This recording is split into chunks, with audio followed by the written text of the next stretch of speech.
Olá, meu irmão e minha irmã, bom dia, ou boa tarde, ou boa noite. Não sei que hora que você vai ver esse vídeo.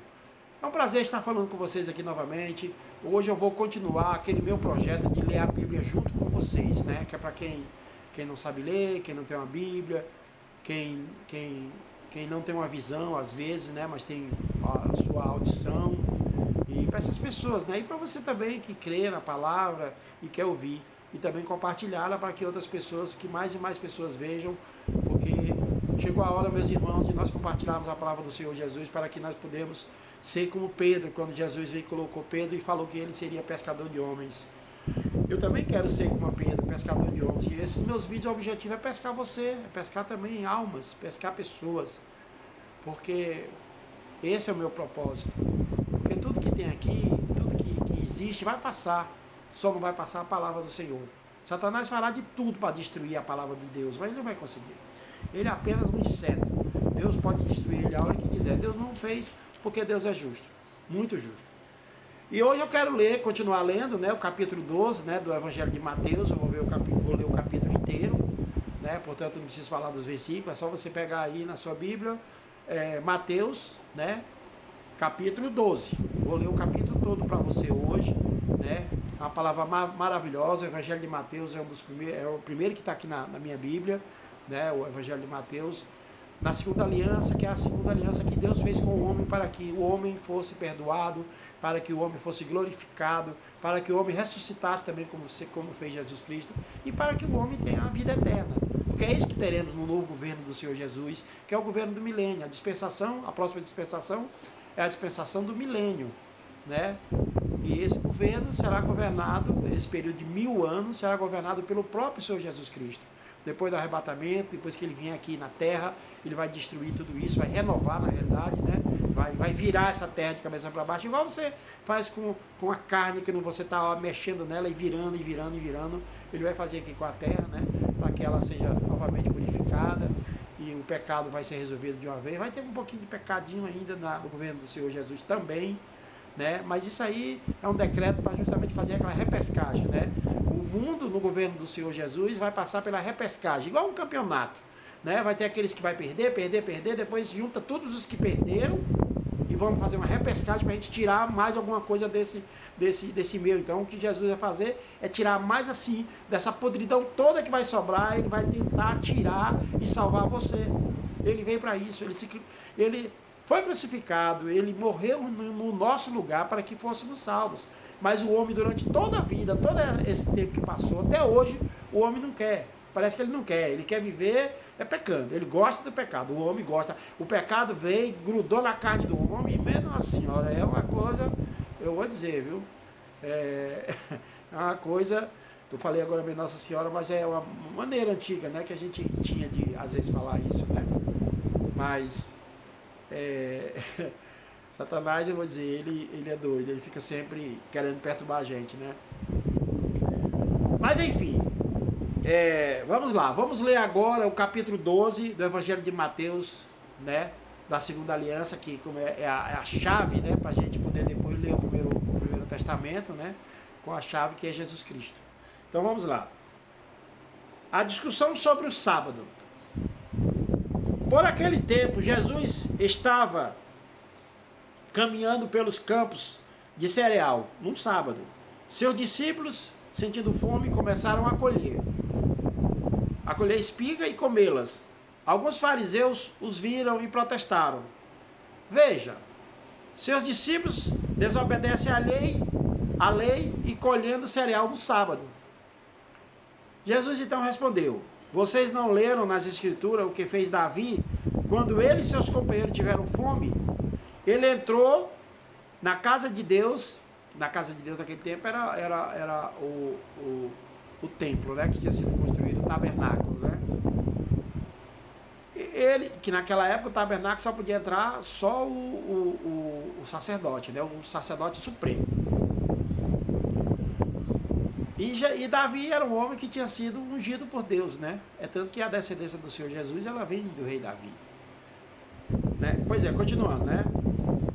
Ele entrou na casa de Deus e com seus companheiros comeram os pães sagrados, que só os sacerdotes tinham permissão de comer. E vocês não leram na lei de Moisés que os sacerdotes de serviço no templo podem trabalhar no sábado? Eu lhes digo, há alguém aqui maior que o templo? Vocês não teriam condenado meus discípulos inocentes se soubessem o significado das Escrituras. Quero que demonstrem misericórdia e não que ofereçam sacrifícios, pois o Filho do Homem é Senhor até mesmo no sábado. Então, Jesus é o Senhor, né? Eles estavam falando com o próprio Senhor, mas infelizmente, meus amigos, eles não acreditaram, né? Eles infelizmente era difícil porque eles viviam na lei, embora também não obedecessem essa lei. Essa lei nunca, a lei, o primeiro mandamento que Deus criou, nunca homem nenhum conseguiu cumpri-la.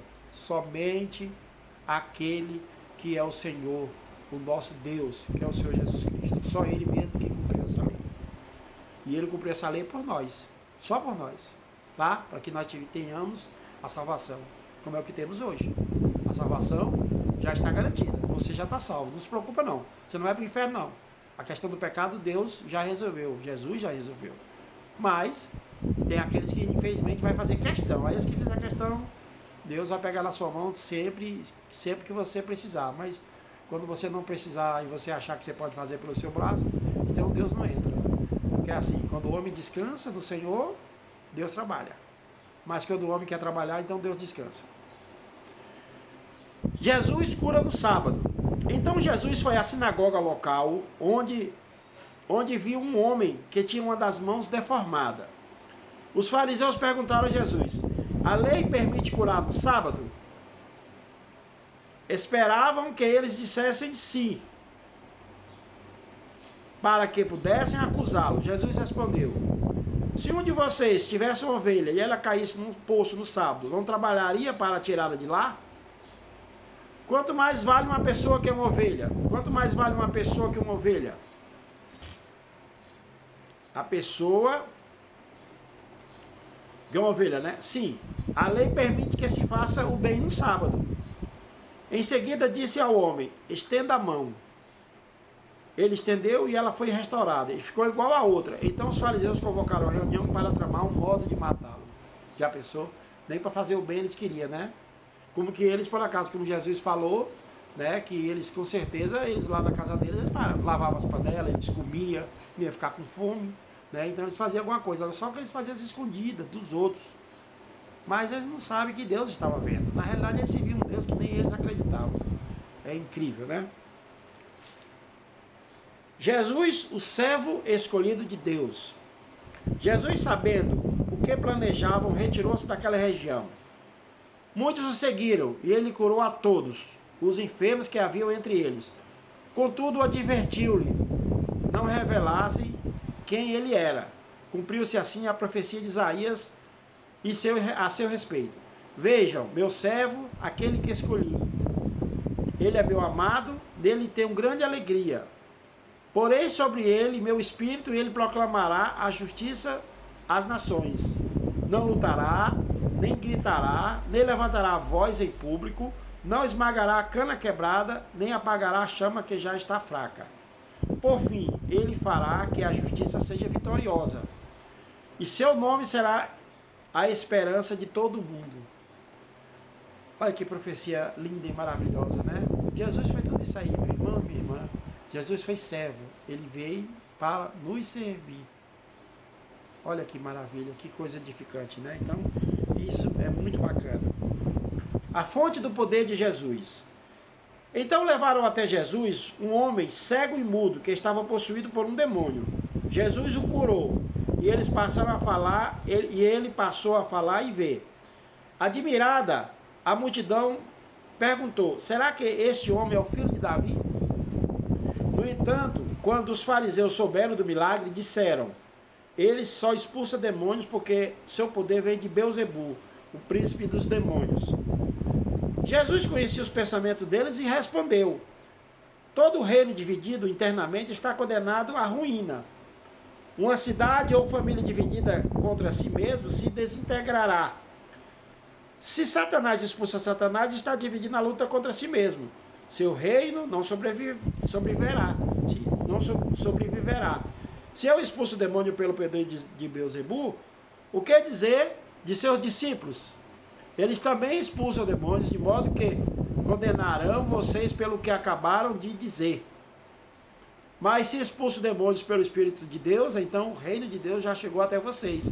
Afinal, quem tem poder para entrar na casa de um homem forte e saquear seus bens? Somente alguém ainda mais forte, alguém capaz de amarrá-lo e saquear sua casa. Quem não está comigo, opõe-se a mim. E quem não trabalha comigo, na verdade, trabalha contra mim. Por isso eu lhes digo, todo pecado e toda blasfêmia serão perdoados, mas a blasfêmia contra o Espírito não será perdoada. Quem falar contra o Filho do Homem será perdoado, mas quem falar contra o Espírito Santo não será perdoado, nem neste mundo, nem no mundo por vir. Uma árvore é identificada por seus frutos. Se a árvore é boa, os frutos serão bons. Se a árvore é ruim, os frutos serão ruins. Raça de víboras, como poderiam homens maus como vocês dizer o que é bom e correto? Pois a boca fala o que o coração está cheio. A pessoa boa tira coisas boas do tesouro de um coração bom, e a pessoa má tira coisas más do tesouro de um coração mau. Mas do tesouro de um coração mau, eu lhe digo, no dia do juízo vocês prestarão conta de toda palavra inútil que falarem. Por suas palavras vocês serão absolvidos e por elas serão condenados. O sinal de Jonas. Alguns dos mestres da lei e fariseus vieram a Jesus e disseram: Mestre, queremos que nos mostre um sinal de sua autoridade.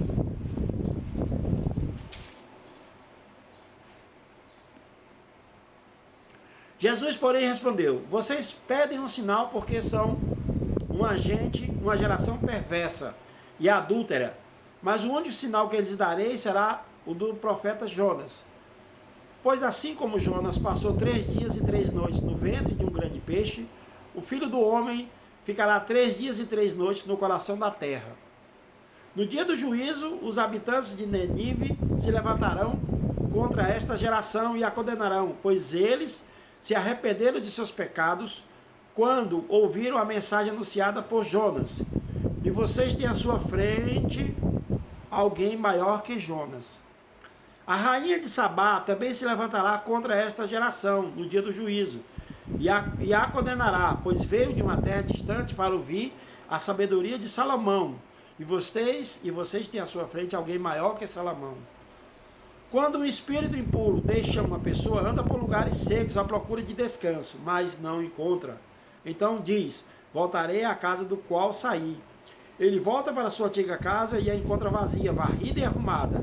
Então o espírito busca outros 7 espíritos piores que eles, e todos entram na pessoa e passam a morar nela, e a pessoa fica pior que antes. Assim acontecerá com essa geração perversa. Então, meus amigos, aí vocês veem, né? Às vezes você quer se limpar, às vezes você tem o demônio expulso de você, mas às vezes você não continua perseverando na sua fé. E aí você se prepara todo, arrumou toda a casa, aí de repente o espírito do mal volta. Só que quando ele volta, ele anda por aí e volta para pegar a antiga casa que é você.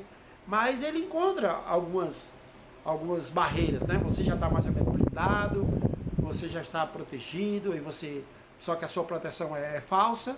E aí o que ele faz? Ele vai arranjar mais 7 e volta com todos os 7. Então ataca 8. E às vezes você cai nessa batalha.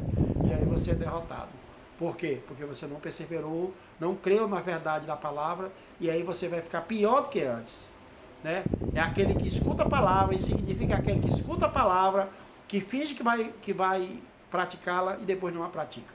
Então, meu amigo, fique vigia, fica vigilante, que isso é complicado, isso é muito problemático, tá bom?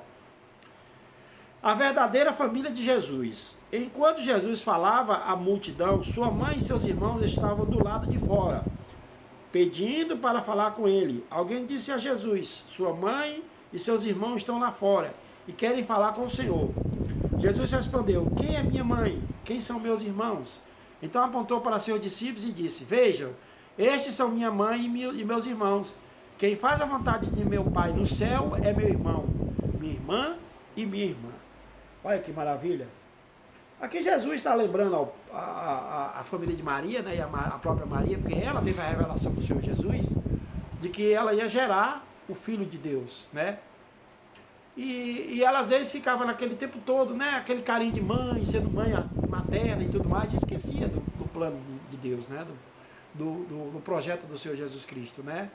E os irmãos também, que os irmãos dele no início cobravam muito, acreditavam nele, achavam que ele era o filho privilegiado, que na realidade ele era o filho único, né? E aí ficavam procurando e achavam que ele tinha que ter toda a atenção. E depois Jesus deixou claro para eles também que ele não tem família, a família dele é todos nós. Se você e eu compartilha a palavra, se você e eu servem os propósitos do Senhor, nós somos irmão dele, ele é nosso pai, ele é nosso irmão, nós somos filhos, nós somos herdeiros, né? Nós somos tudo, porque aqui na terra Jesus deu o poder de sermos sacerdotes, sermos profetas e somos santos, somos homens santos, por causa do sacrifício do Senhor Jesus. Aquela historinha que todo mundo escuta, às vezes em filmes, e que a gente se emociona e chora, ela tem um significado muito profundo. Não é de tristeza, aquilo não é para você chorar. Na realidade, toda vez que você visse aquele filme, ou qualquer filme falando sobre a pregação de Jesus, sobre o sacrifício, sobre a morte dele no Calvário, deveria se alegrar, porque ele veio para isso. Ele veio para nos dar a salvação. Foi um decreto de Deus que ele decretou que só dessa forma o homem iria entender. E detalhe, não entendeu naquele momento, entendeu depois. Porque como Jesus falou que o pessoal vira as coisas de Jonas, e que Jesus estava ali na frente, alguém maior do que Jonas, que vira as coisas de Salomão, e que a rainha de Sabá se levantará contra essa geração, porque ela saiu de terras distantes só para ouvir os conselhos de Salomão, a sabedoria de Salomão, e ela creu. Então ela vai ter mais direito de julgar do que você, porque você não está crendo, né? Então ali Jesus falou para os fariseus que ali tinha alguém maior do que Salomão, né? Moisés também, ali tinha na presença deles alguém maior do que Moisés, mas eles não creram, não acreditaram. Por isso, meu irmão, tudo aquilo que Jesus fez não foi para aquela época, foi para agora. Porque durante esse período todo, desses 2000 anos que a humanidade teve, hoje muita gente já entende, hoje o pessoal tem muitas revelações foram colocadas na presença de pastores, pessoas da igreja, e está sendo compartilhada, e a igreja do Senhor nessa pandemia cresceu, a igreja, pelo menos a nossa igreja lá, a igreja videira, ela cresceu bastante, é uma igreja que está pregando a palavra da maneira correta, eu creio que está da maneira correta, porque a igreja está crescendo, outras igrejas também que são grandes, que estão crescendo, que não estão misturando o evangelho, estão compartilhando a palavra de forma correta. Então as igrejas que fizeram de forma correta estão crescendo. As igrejas que não estão misturando o evangelho, que estão passando a mensagem de forma correta, né, as boas novas, ou seja, o evangelho, né, que o evangelho significa as boas novas, né, as igrejas que estão fazendo isso estão prosperando. Esse momento de crise e pandemia, que o Satanás não quis que o povo de Deus, o povo do Senhor, o povo da igreja, a noiva do Senhor não fosse se reunir, se enganou totalmente, porque hoje todo mundo está se reunindo nas suas casas, tem as lives, essa palavra mesmo que você está ouvindo aqui da minha boca, você também pode ouvir, compartilhar, tá? Então, isso é muito bonito, isso é muito bacana, isso é muito edificante, é muito glorioso. Jesus está cuidando das suas ovelhas, significa que Jesus está cuidando das suas ovelhas, e nós somos ovelhas do Senhor Jesus, e Ele está nos tangendo, Ele está nos levando para um futuro muito melhor, um futuro de riquezas, de glória, de paz, de alegria, de prosperidade, de abundância de vida, de rio fluindo que tem dentro de nós. Meu irmão e minha irmã, compartilha esta palavra, que esta palavra ela é muito boa e ela vai fazer com que você realmente tenha o seu galardão, né? O seu reino, a sua coroa, porque você é filho de Deus, você é herdeiro do Senhor Jesus Cristo, que Ele é nosso Pai, e você terá uma coroa para você. Jesus falou, a Bíblia fala que Jesus falou, que na casa do meu Pai tem muitas moradas, e uma dessas moradas é sua, é minha, é nossa. Vamos para lá, vamos que vamos. Se inscreva no meu canal, compartilhe essa palavra, tenha paciência, tenha amor, tenha fé, que você vai conseguir tudo que você deseja na sua vida. graça e na paz do nosso Senhor Jesus Cristo. E amém. Glória a Deus. Aleluia, Senhor Jesus Cristo.